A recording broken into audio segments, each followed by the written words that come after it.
All too often, we see people wasting their time focusing on which exact foods that they should be eating to lose weight, when actually the problem lies within their mindset. Hello guys and welcome back to the YouTube channel. My name's Morgan and I'm a nutrition coach for The Final Diet. We help people who've tried and failed at dieting in the past to finally lose weight. In this video, I'm going to be covering the difference between happiness and pleasure, what actually happens to your brain, and why being aware of the difference is critical to your weight loss journey.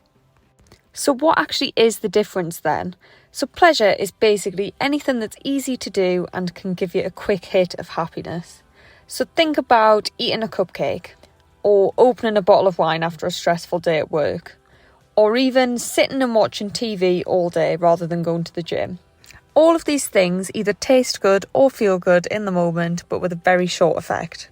It's low effort though, it's convenient, and the reward is instant, which is why we still like to do it. What you need to understand though is just because it feels good doesn't mean it is good. And this quote I think summarises it perfectly. So what is actually going on in your brain when this happens? So stuff that's related to pleasure causes a quick dopamine release in your brain. So the dopamine is released from a neuron and then hits the neuron next to it. And when it does this, it binds to a receptor, and it's this process that is essentially what makes us feel good. Over time though, if this pathway is constantly activated, it can be a bit of a problem.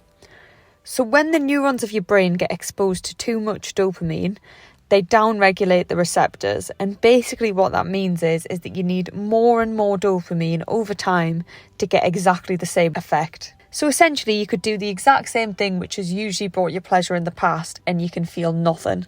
So as you can imagine, this is a bit of a problem because it means that relying on pleasure and dopamine hits is actually superficial, not very long lasting, and worse for you long term.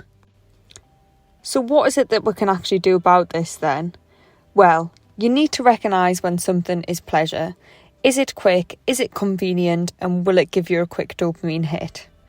Obviously, a little bit of this is fine every now and then, but recognise when you're either A, taking it too far, or B, planning your entire day or sometimes your entire week around when your next pleasure hit is going to come. Instead, you need to work on the specific habits or behaviours which can increase your overall serotonin and mood long term. So I've put together a little list of stuff that increases your serotonin. So how is this relevant for weight loss then? Well, you need to focus on increasing the behaviours which increase your serotonin and reduce pleasure type behaviours. And the good thing is that these behaviours which increase the likelihood of feeling happy long term are also the same ones that can often help us lose weight. They compound over time to give you great results, which is the total opposite of pleasure type behaviours. Serotonin has also been associated with an overall higher sense of well-being, more stable emotions and better sleep, so it's well worth your time and your mental health to try to reduce your pleasure and increase your positive habits.